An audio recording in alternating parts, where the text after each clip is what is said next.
So we went through the E.T. Atari graveyard, past the loot box bog, and we're almost through this dark heckin' forest. Okay, gang, I think we're here.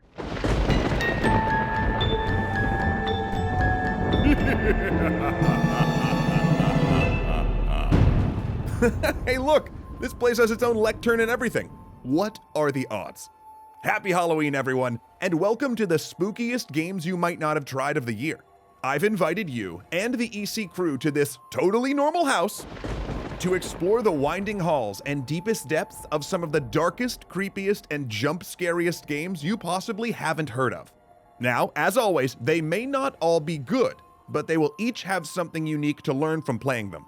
And don't worry, you won't have to roam alone. Rob, Elisa, James, Jeff, Arthur, Joe, David, Jack, and myself have each selected our favorite Halloween game to share. And David will be starting us off, opening the first door to reveal the last door. How serendipitous. Can low-res point-and-click adventure games leave you unsettled? The Last Door says yes. If you've been looking for excellent minimalist controls in an adventure game, a haunting soundtrack, and an opening that will make you more uncomfortable with every click, look no further. The graphics do a lot to add to the mood and play on your imagination to increase the horror. But be warned, if you're not a fan of occasionally obtuse puzzle design, the atmosphere might occasionally be shattered as you simply try to click all the things. Now, on the off chance you want to do a lot of clicking, you've got to try my personal favorite. Enter the Gungeon. Ancient castles, witty puns, and tons of lead-filled nightmares. While Enter the Gungeon might not be the newest game on our list, and you might have all tried it before, and it's not, always spooky, come on guys, name a scarier genre than bullet hell. Can you? Fine, you know what? I'll play by the rules. Night in the Woods. This game creates a different kind of fear. The fear of coming home. More than any other game I've played, Night in the Woods manages to fill you with the real-world dread of accepting your adulthood before you really want to. As you return to your hometown after dropping out of college, and are confronted with real-world terrors like economic crisis, depression, and even the concept of death. Just don't go in expecting a lot of fast-paced action. Outside of practicing your bass, or smashing the occasional light bulb with your best friend behind the convenience store. It's an amazing example of simple gameplay meticulously planned to deliver you a powerful narrative experience, and turn the mundane into the unexpected. To say any more would ruin one of the best written journeys I've ever played. Check it out. Hey Elisa, why are demons in such good shape? Because they exercise a lot. Yeah, no, I know the joke is bad. But if you like ghosts, demons, or ghost demons, Elisa's got the game for you. Onimusha Warlords. Resident Evil with samurai? I'm listening.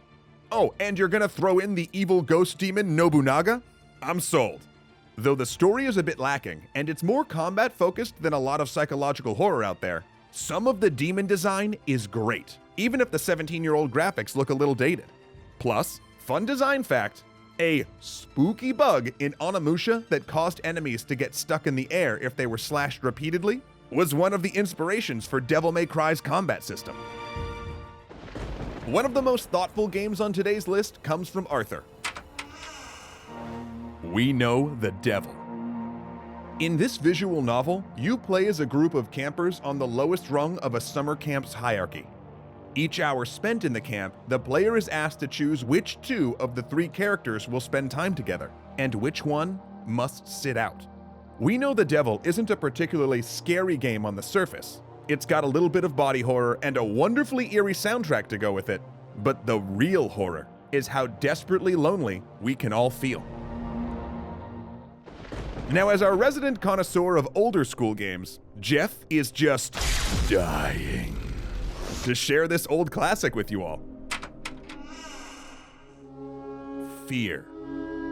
A Frankenstein's monster mashup of first-person shooter and Korean horror film. Think John Woo, meets The Grudge. F.E.A.R's got tactical gameplay, a good weapon selection, environmental destruction, an excellent bullet time mechanic, and challenging opponents powered by a groundbreaking dynamic AI. But it's on this list for its supernatural story set in the real world, bolstered by amazing ambient audio and a narrative worthy of the game's name. Seriously, people still talk about how this game got to them. You have to try it yourself to understand just how this mashup worked as well as it did. Hey, does anyone know where Rob went? Uh-oh. Looks like Rob got stuck in The Room. In The Room, you're locked inside of a room with a mysterious puzzle box. As you turn keys, trigger secret drawers, and spring mechanisms, the ancient contraption unfolds to impossible proportions, revealing dark secrets with every new chamber. The room stands out by using the player's own sense of curiosity as its main form of engagement, but it also makes brilliant use of smartphone controls. You'll turn keys, pull drawers, and rotate tables, and it all feels natural. If you're someone who found Myst unnervingly creepy back in the day, check this one out. It's that, but, on purpose. But if you're looking to get stuck somewhere a little more surreal, check out Joe's personal favorite spooky game. Yume Nikki Dream Diary. There isn't a single word of dialogue, and the puzzles are definitely obtuse. But the bizarre creativity of the spaces you explore comes together in a dreamlike tale of its own. If you've ever wondered what it would be like to design a game with dream logic rather than, standard logic, you have to check this one out. It'll scratch that itch hard. Huh. Zoe, could you answer that? What do you mean the line's dead? Huh, true. Ghosts probably don't pay their phone bills. Simulacra. If you want to learn just how creepy a phone can be, there's a lot to learn from Simulacra. Jack stumbled across this game and quickly got hooked. It does an amazing job of taking mundane things we're all familiar with, phones, emails, apps, and operating systems, and subverting our expectations to pack a narrative punch, and occasionally scare the heck out of you in a way that feels uniquely uncanny and almost real. It's not perfect though. The voice acting can be a little cringeworthy, and the phone within your phone UI can be a little finicky. But overall, Simulacra takes found phone games to a whole new level. You might not think that factory resetting your phone could be horrifying, but this game will prove you very wrong. James searched this mansion's ancient libraries, crumbling catacombs, and cursed temple to find you the weirdest game possible. And he succeeded. But wait, there's a cursed temple in here? Is it past the kitchen? Beckett. What is Beckett? A detective story and collage? An art punk acid trip? Wait, no, it's William Burroughs and Franz Kafka getting together to make a surrealist video game, maybe? It might be the most pretentious game James has ever played, and he means that in a good way. It almost earns it. Just play it. I'm with you in Rockland. And with that, it looks like we're out of mysterious rooms and spooky games to explore. We hope you found some scary, interesting stuff to try yourselves. And honestly, I'm a little shocked we all made it through this episode. I thought for sure that one of you would end up being a monster and betray us all. But it turned out I was nervous for nothing. Anyway, thanks so much for joining us, and happy Halloween. Hey, where'd everybody go? At least I still got you, Zoe.